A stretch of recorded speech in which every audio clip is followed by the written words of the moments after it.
Norman Thomas, 6 times candidate for president on the Socialist Party ticket, said the American people would never vote for socialism. But he said under the name of liberalism, the American people will adopt every fragment of the socialist program. When this bill is law, 3 strikes and you're out will be the law of the land. They are absolutely destroying the traditional Western civilization right before our eyes. And I consider it part of my responsibility as President of the United States to fight against negative stereotypes of Islam wherever they appear. The intent of the founders, that's what the Supreme Court is supposed to do. I declare, I'm not going to pay for that wall. Donald Trump want to protect our nation because he said that if he's in office, he will find the enemy and destroy the enemy. Welcome to the Abolitionists Roundtable, your all-access pass to the 2016 Red, White, and Blue Conservative Revolution. Join the conversation at 734-822-1600. Now here are your hosts, Del Marsh, Phil Stargell, and Janice Daniels. And good morning. This is the Abolitionist Roundtable of Michigan, and we are armed and ready, and we are hunting for bear. And you know, the bears are getting ready to roll on the stock market. Well, at least that's what George Soros and his bunch are betting on. You see, the stock market has reached all-time highs, and where is George Soros putting his money?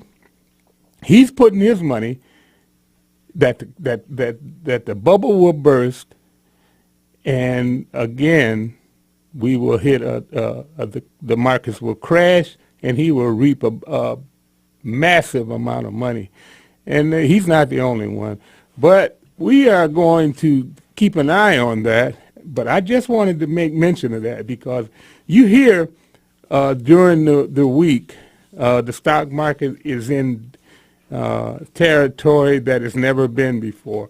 So, you know, the bad thing about it is George Soros doesn't know what to do with the profits he's going to reap because he has funded things like Black Lives Matter and Occupy Wall Street and all of these nonsense things instead of putting that money into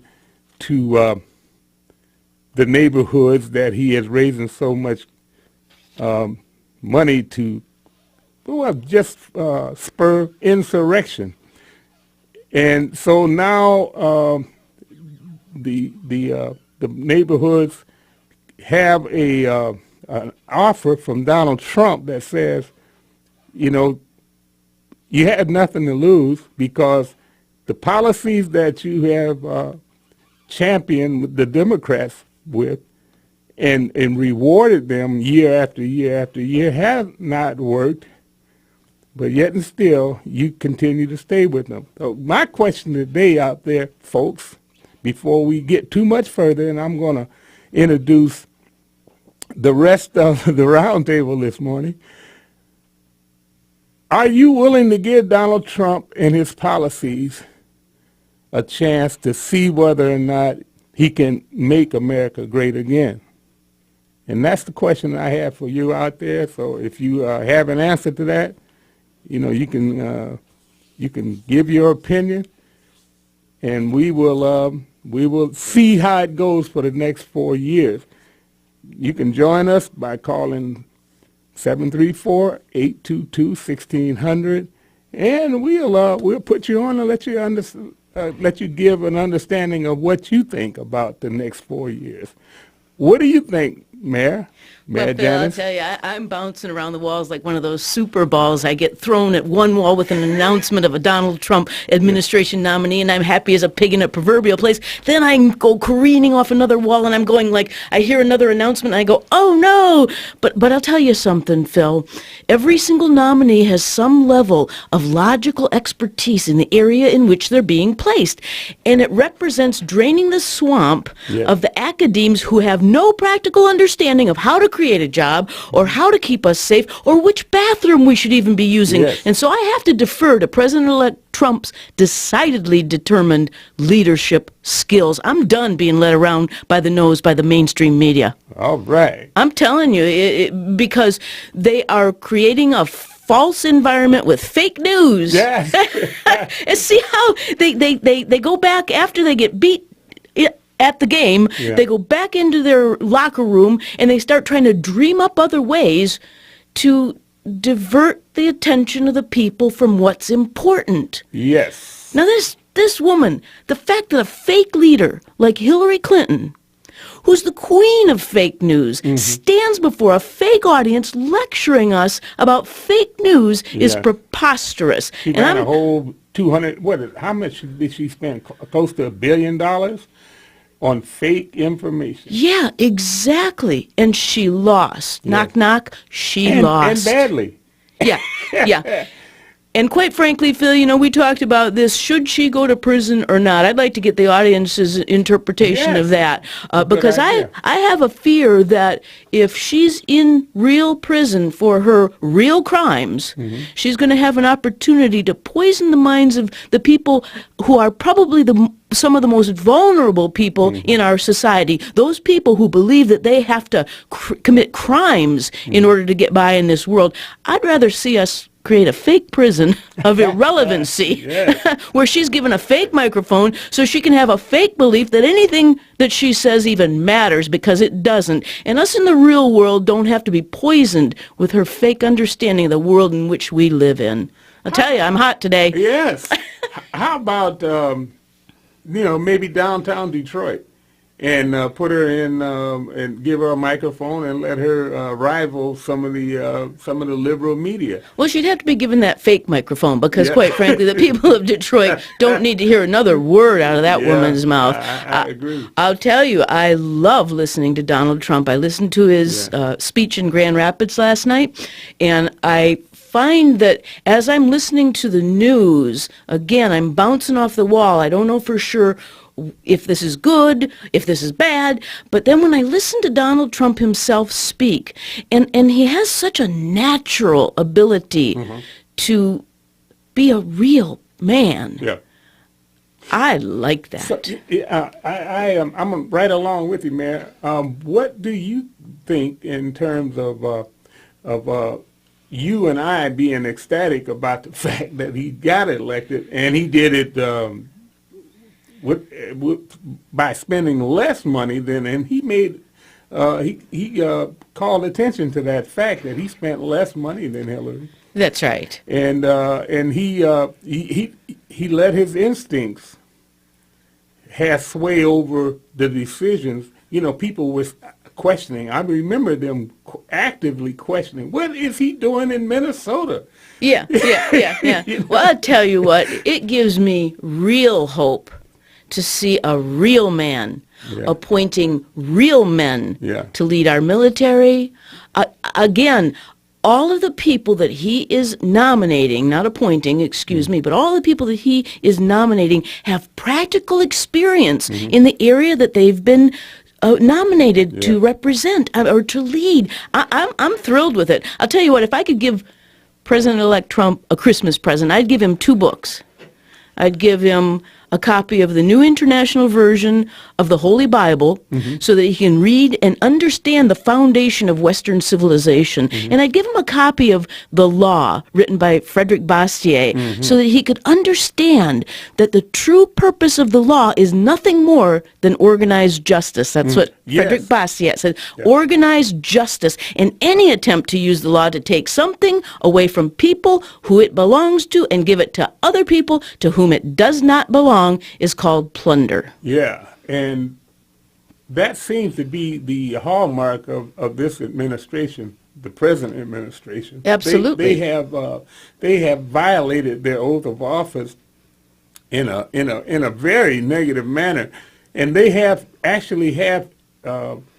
people forgetting about the fact that this country is fair and just because we are a nation of law. Of laws, that's right. And they just think that, things like voting is more important than knowing what the heck you're voting for. Yeah, exactly. And they think that the popular vote is more important than the Electoral College vote. And that's a crime against the people to be perpetrating that fake news. Because our younger generations, they're not real well schooled in the Constitution because it hasn't been taught in our public schools. Yeah, talked with my grandson, Flips. He's been on the air with us. And, well, he was on the air with me Sunday. Oh, was he? Yeah, my grandson. Yeah, Flip. Yeah, I remember him. Well, anyway, Flip is my son. I was with his son. Ah, he didn't have a son when he was sitting in here, did he? Or he was very young. His child is quite young. Yeah. Yeah, well, he's 24. But anyway, he was on with me, and he didn't have a good understanding of the Electoral College, and he was against it because it's very easy to make people have a negative attitude about a situation like the Founding Fathers because they've been obscured by saying, oh, they own slaves, so what did they know? Yeah, but these men had tremendous knowledge. They had tremendous foresight. And predictive ability. Absolutely. They predicted just what we see today in the elections going like they are today. But there's an active initiative by Democrats to do these things that made it so appreciative of people, make us appreciate what the Founding Fathers did in terms of their vision and their foresight. Right. Because, I mean, if it weren't for that, if it wasn't for the Electoral College, yeah. I mean, my goodness, Hillary would have just rocked all over Trump. That's right. And if it wasn't for the ability of this one man, Donald Trump, to be able to break through that filter of the mainstream media, which is the arbiter of fake news. Yeah. And isn't it just like them to use what they have created, this fake news cycle, and then use that as a reason to be wary of Donald Trump? Yeah, and now what we see is there are all of these attempts by elected officials on the part of Democrats to stymie him in every position. They said that the Congress did this to Obama. That's not true. Obama got everything he wanted and more. That's exactly more than what right. He wanted. Yep. And that's what really angers me because I hear people all day long because I mean, from my perspective, I mean, I can see this nonsense that's going on and people accept it. They have no idea of the truth of the matter. There are people that are objecting to Trump and he hasn't even been elected. Right. I mean, hasn't even taken the oath of office. And there are people that should know better. People like Rob Reiner and what's the heavyset guy from Michigan? Michael Moore. Oh, God. I mean, he wants to protest the Trump inauguration. Yeah. Now, what would have happened if somebody had protested Obama's election? I mean, well, we would have been called further racists than we already were called. These people have proven this election has proven one thing, and that is how irrelevant people like Hillary Clinton, Al Gore, Michael Moore, and Barbra Streisand really are. Yeah, and I mean, Miley Cyrus. I mean, how did she get a actual platform, to try to influence anybody is beyond me. But we are going to look toward our agenda this morning, and I just want to ask you one or two questions here about our agenda. Did you know that our immigration courts are unionized? Well, I'm not surprised by it. I didn't know it. I suppose they have a hefty pension, too. The judges on the immigration court have a hefty pension, I'm sure, that we're paying for. Yeah, and the thing I'm wondering is, I mean, those are the people that are giving high priority to things like sanctuary cities because they're making decisions that just stymies the idea that we can get rid of some of the people that have proven that they don't care anything about trying to preserve the traditions of law and order in this country. They broke the law coming into the country, and that's what I want to basically start out with. Is it a crime to enter the U.S. illegally? So illegal entry or improper entry to the U.S. carries criminal penalties, fines, and jail or prison time, in addition to civil penalties and immigration consequences. Now, you would think that it's no longer a crime in this country. Now, it used to be a flat-out felony, but they did something with legislation to make it harder or make it easier for people to stay here in this country, even though they've done things illegally. And you can see it. Now we've got 11 million known offenders that come across the border illegally and have done things like identity theft but this is a list of things that are actually a crime, and it has penalties for them.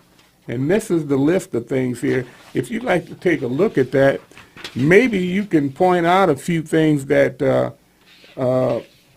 that just are, as we continue, you can peruse over that and take a quick look at it.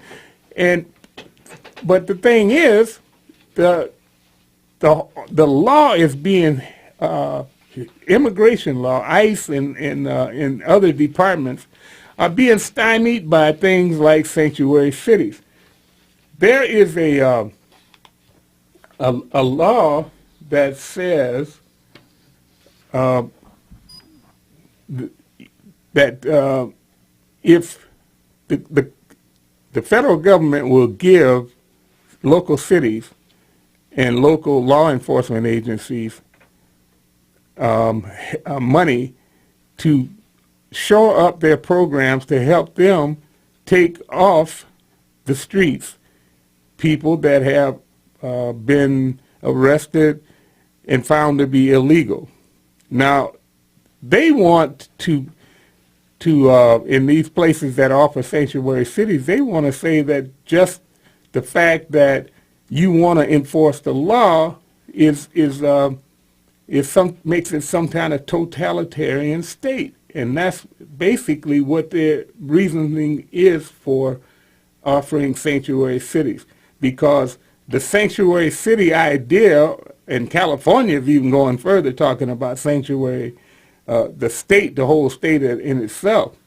But if you look at the poverty rates of the cities, and we have Detroit is always at the top of these things. I don't know why, but the poverty rank by city and affiliation to the Democrat Party goes like this. The longer the city has been controlled by Democrats, the higher they rank in the poverty rate. That doesn't surprise me at all. And so we see these poverty rates are standing tall since their ideas was that if we have poverty, we can control the vote in this city and we can maintain power. Now we've always suspected it, but years ago, I heard a thing about a guy named Curley. Oh, yeah. The former mayor of Boston.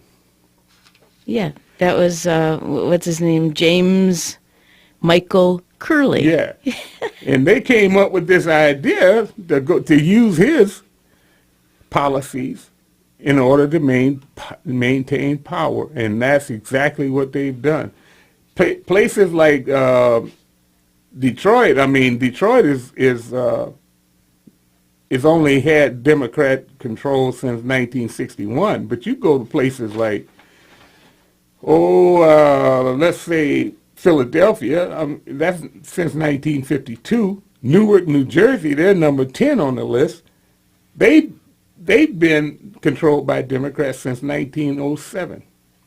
And so this is the kind of things that the Democrat Party has done, and now we see it in the fact that there are supposed to be somewhere near 11 million illegals in this country, and the Democrats are fighting to keep every last one of them in this country and add more to them, is what I think ultimately led to the downfall of the Clintons.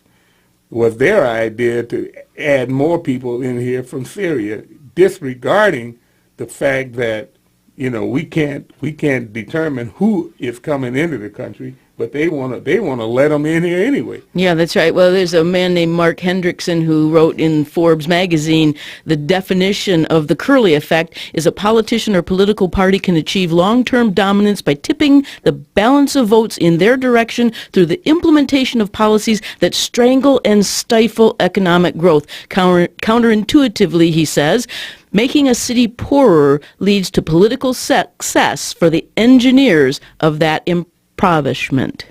Right, and we see that this is what they're actually doing on a large scale. Absolutely. And with cities off, I mean, what is in the world are cities as far from the border as New York, New Jersey, Newark, New Jersey, all these cities, even Detroit. I mean, we have a border with Canada, but I don't think if we open that border up, I don't think that Canada would empty out trying to come here. But if you open the border up anymore with Mexico, I mean, you would empty out the whole South American continent, right, to get into here. And basically on the overall, I believe truly that what this Obama administration and people like him are trying to do is totally destabilize Western civilization.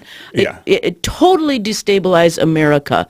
Because they are internationalists. All of them, every last one person in that organization, they care more about securing some image with the international supposed community than they care about the people here.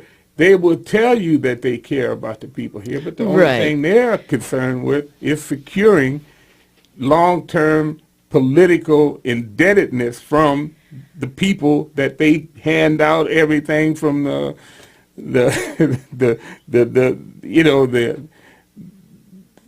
attic to the basement. Yeah. I mean, of the White House, they just give everything that they can give away. Yeah, that's the hand out heaven. That's the hallmark of the plundering class. Yep. The plundering class, and the Democrats lead the plundering class. That's a fact, and it's the fake news that they use to perpetrate this destruction of Western civilization, of our way of life. I just find it to be a real pain in the butt that these people use fake news and then they complain about fake news. Derek, do you have that real quick? Do we have time to play that before the break of Hillary talking about her idea of fake news? We don't have that? Okay.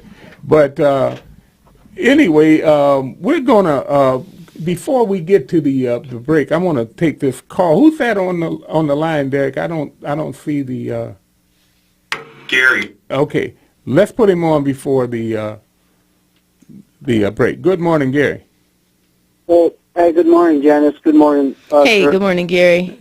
Good morning. You guys are right, because this Curley Effect, I mean, it's obviously destroyed most of the major democratic cities in the country. So if they continue with this philosophy and do it to the whole country, then they can control the country. It's self-explanatory on that regard.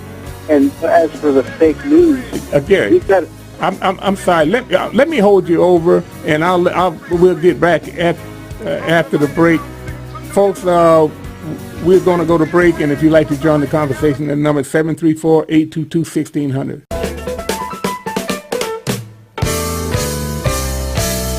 You're listening to the Abolitionists Roundtable, patriotic, red, white, and blue, conservative all-access radio, with your hosts, Del, Phil, and Janice. They're leading the charge and advancing the conservative revolution.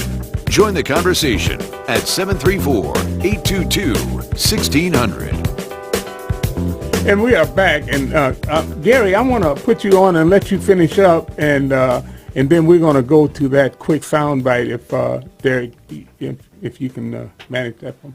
Okay, Gary, you're back. All right, gentlemen, and Janice. Janice, I'm with you completely. You know, my soul had been crushed for like 8 years just watching the destruction of my nation. Yep. But now my spirit has been relieved, quite literally, because every day is a good day in America now. I absolutely agree. The potential exists for every day to be a good day. But you know what? People like you, Gary, and people like me and Phil and Dal, we need to keep making sure that our opinions are heard. Oh, yeah, absolutely. Absolutely. But as for the fake news, you know, 80% of what we talk about in America is fake news, like global warming and Black Lives Matter and the whole list of things.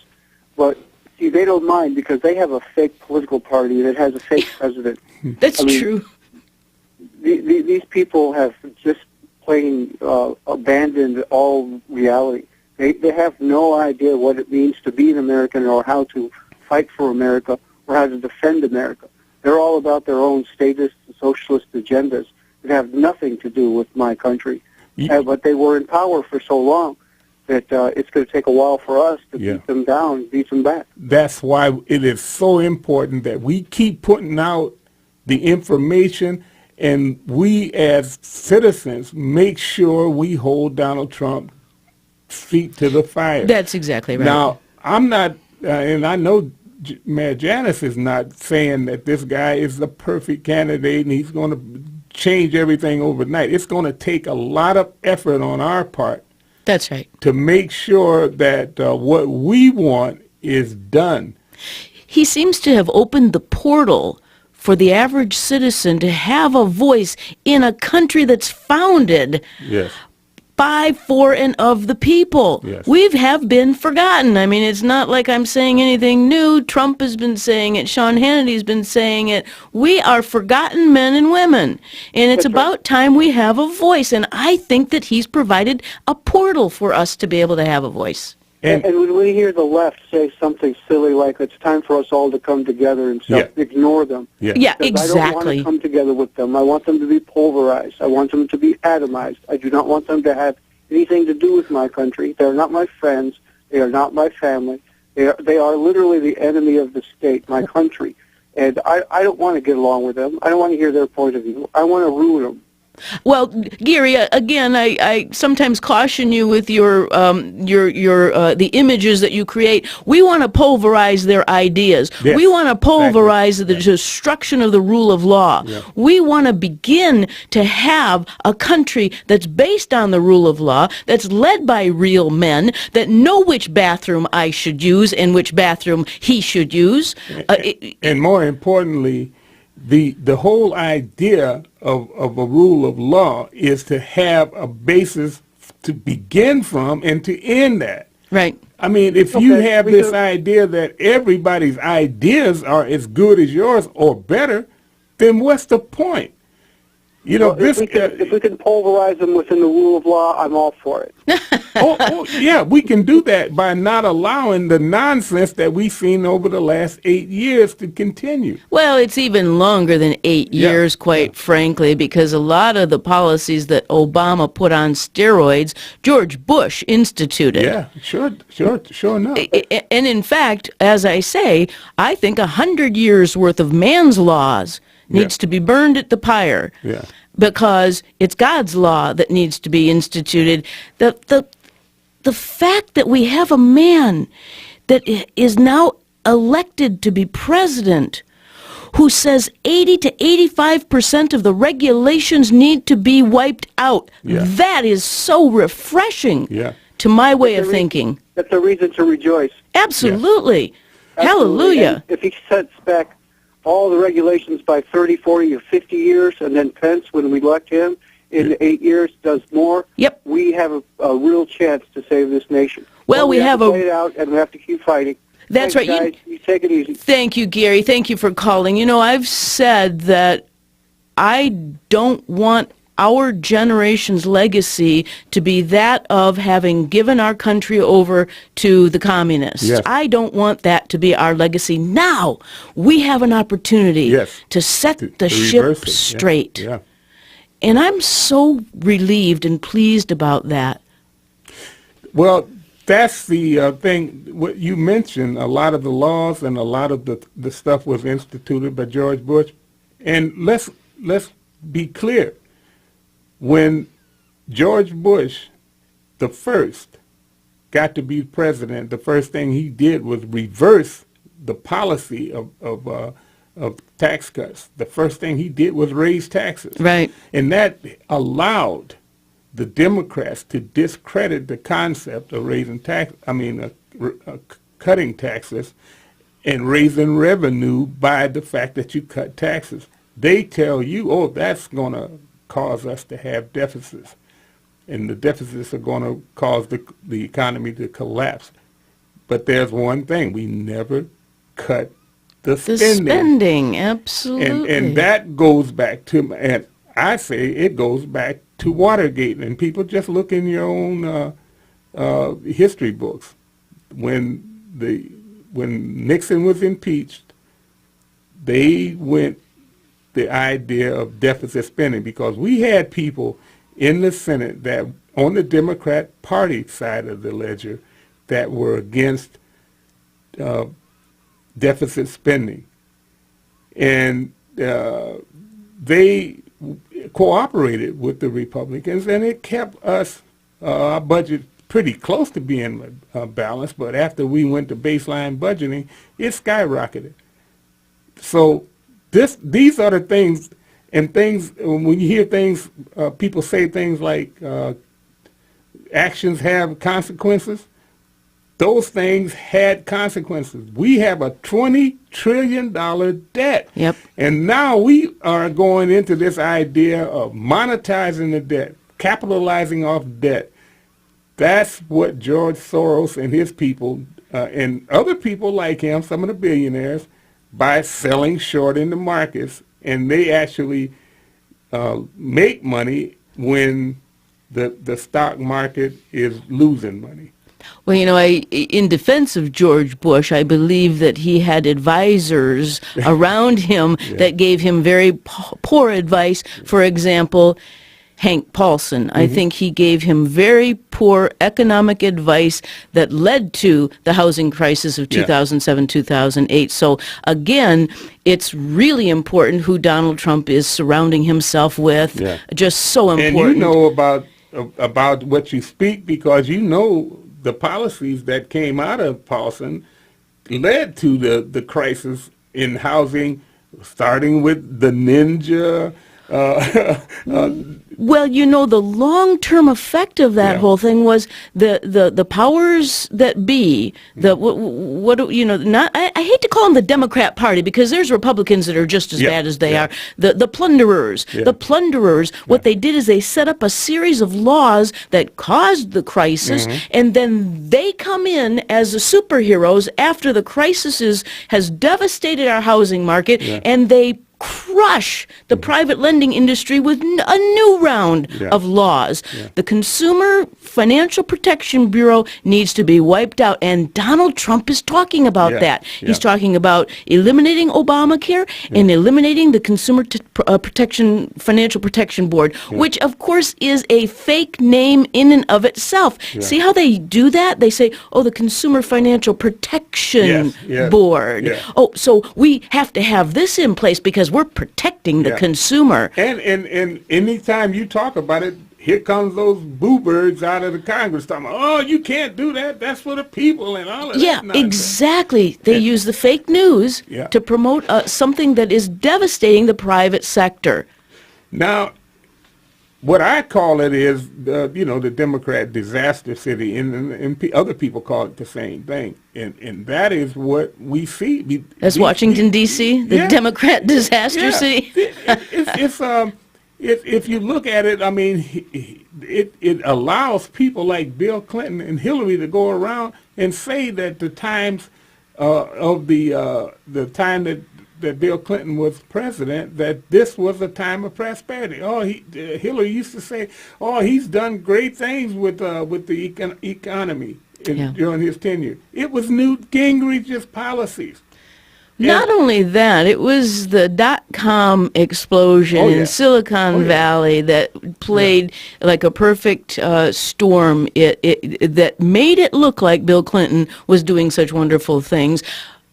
And you're right, he was forced to do some good things by Newt Gingrich and his Congress. And another thing that I never hear anything about was the fact that Bill Clinton converted our long-term debt into short-term debt, which means short-term debt has that low interest rate at the beginning and it balloons a couple years or however long afterward that the contract calls for.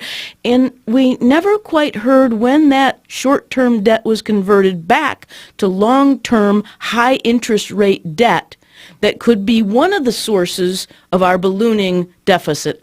I don't know all the facts. I'm not an economist, but I that keeps creeping back into my mind as one of the things that Bill Clinton did that then gave this perception of fake prosperity.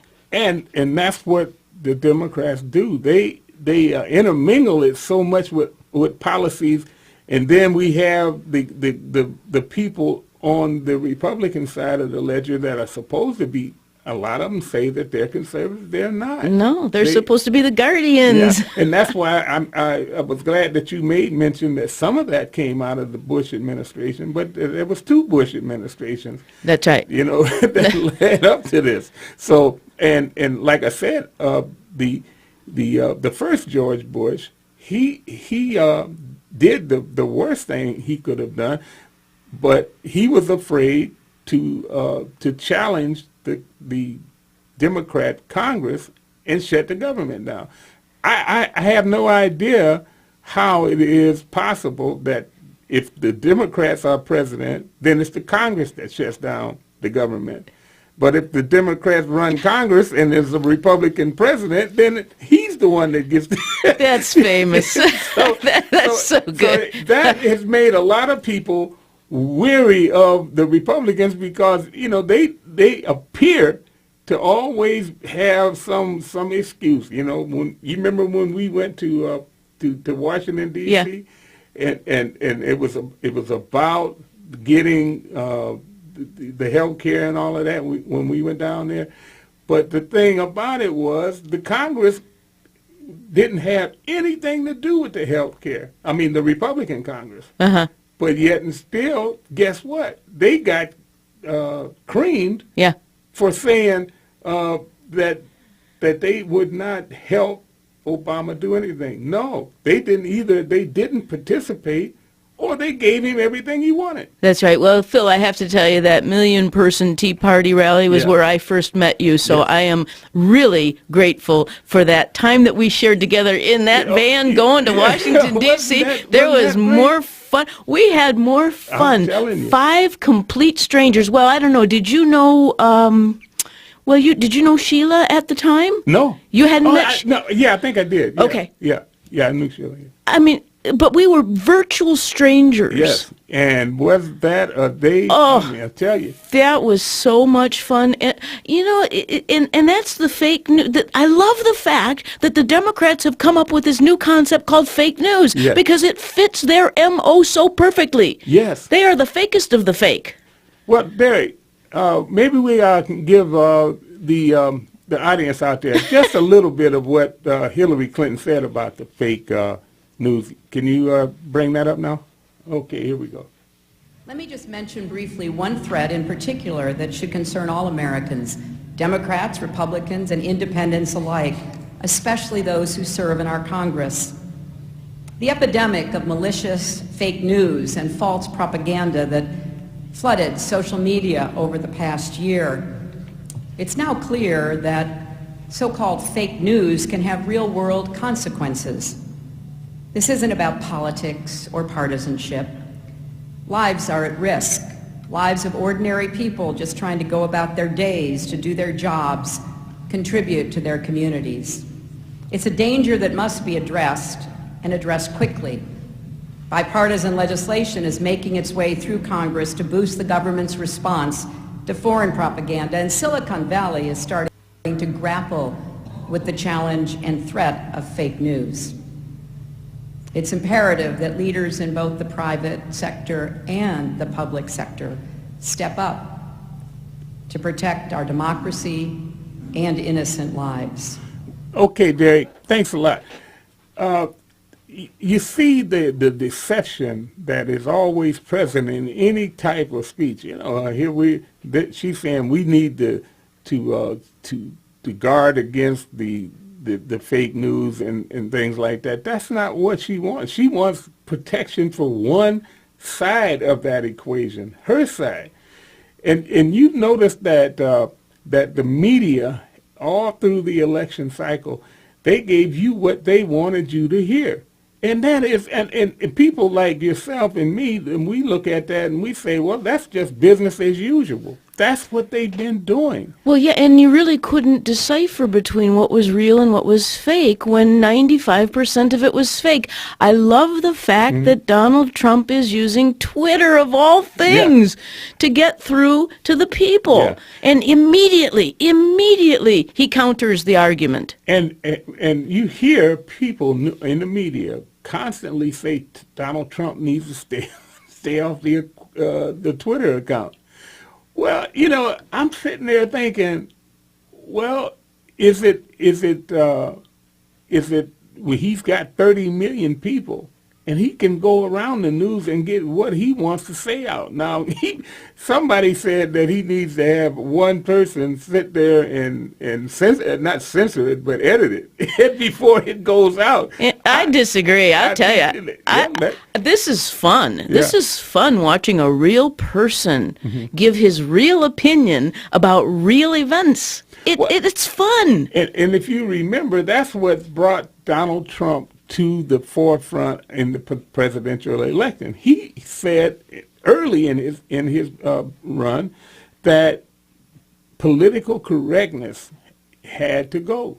And I agree 100%. I've been saying that for a long time. Yeah, and that's self-censorship. Because people are afraid to say what is the truth. Yep. They turn the truth into hate speech. I mean, this is crazy. Well, you know, in fact, a country based upon individual liberty, whether what I say is true or not, should not be the measure of whether I can say it or not. True. I say what I want to say. I say what I believe in my soul to be true. Yeah. And if you don't like it, then you have the microphone to say you're wrong, Janice. Yeah. But they've got it to the point where if they, you know, like the bathroom issue, they're saying to you, okay, this guy is actually a woman, and you're supposed to say, oh, that's what he thinks, all right, and let him do what he wants to do. Okay, but if you say anything that's like, I don't think that's appropriate for my grandmother or my daughter, my granddaughter. Yeah. Oh, you're a bigot. Oh, you're a homophobe. Yeah. Oh, you're a misogynist, or whatever ist they come up with next. Yeah. They have, I think truly that this use of the media by the Democrat Party, or by the plunderers, if you will, has come to an end. And it's all because a man named Donald Trump wouldn't follow the rules. Yeah, and it will only come to an end if we keep stepping on the accelerator. That's on right. Our end. And I'm saying the fake rules. I should say Donald Trump wouldn't follow the fake rules. Yeah. And you're right. We have to stay on the accelerator. Now, of course, people are a little askance, looking at it a little askance when they say, when Donald Trump told him that Bruce Jenner can come in there and use whatever bathroom he wants. I know that was, I'm saying, you know, so it's going to be a situation where these things are going to come up, but you know that shouldn't be a problem. There are laws. If you make the laws, people should follow them. That's right. And that's one man's opinion. Just like I said, Donald Trump can say something stupid, like Bruce Jenner can use whatever bathroom he wants. Yeah. And, okay, I disagree. And if enough of us who disagree make our voices heard, then maybe we will win the day. We will win the argument. And that's been the problem. The narrative has been set by the Democrat Party, and we have gone along like little puppy dogs following their narrative. It is time that we start setting the narrative, and I think the portal's been opened up. The rules of engagement, actually. And that's, I think that's Milt said that they set the rules of engagement, and we follow them. You know, because we don't want to be called names. Well, because we're nice people. Because we believe in the innate dignity of man. But isn't that, just absolutely obscene that we have to say things like we don't want to be called names, but it's them that says that we call people names. Oh, I mean, it's incredible. It's incredible. They've perfected the master or the art of deception. They've perfected and become masters of the art of deception. And it goes right along of their political philosophy. Do you know the Alinsky model? Oh, yeah. The socialist communist model? And then they changed their name to progressive, you know. Right. And people sit back and allow this to happen by saying things like, especially people in my community, they actually have put this idea out there that the philosophy that the Democrats had during and after slavery is now the philosophy of the conservatives. And I'm saying, how in the world could anybody sell that idea? But they've done it. Well, they've done it. They're masters of it. Yeah. So that is what we fight here, and this is why I say that we got to continue. It has to be a daily drive to keep people aware of what's going on and what they're doing, and keep them demanding that the path that we set out on with Donald, ultimately electing Donald Trump, that path, we have to widen that path. We have to make it concrete to make it permanent. That's right. That we are not going back down that muddy path down by the river with the swamp that needs to be drained. You know, we don't want to go down that way anymore. Nope, that's right. And the members of the Abolitionist Roundtable will do our part, and we hope that our audience will do their part as well to keep the pressure on. Yeah, and that should be easy. Yeah. Because some people have taken those bullets, you know, of taking people because you object to what is nonsense. You know, we paid the price. Well, you're looking at one person who paid the price for using a properly defined dictionary word. And I have to tell you, the impetus behind what I said was that the judiciary in New York City was using the pen to overturn the will of the people. And then the fake news goes and says, well, 37 states approve of same-sex marriage. No, 37 judicial activists approve of same-sex marriage, and they've forced it upon the will of the people. Exactly. And, oh, man. And the hour is up. Oh, boy. Well, Janice, you got a last word that you want to leave us with? Well, Thomas Jefferson said, if we can but prevent the government from wasting the labors of the people under the pretense of taking care of them, they must become happy. Yeah. Let's all be happy. Yeah, and stay on that concrete path away from political correctness. Amen. The Abolitionist Roundtable invites the Wham Talk 1600 listeners to continue the roundtable discussions by mailing correspondence to Art of Michigan, Post Office Box 135, Garden City, Michigan 48135. Or follow Phil, Del, and Janice at artofmichigan.com. You can also send emails to artofmichigan@hotmail.com. And most of all, continue to listen every Saturday and tell a friend.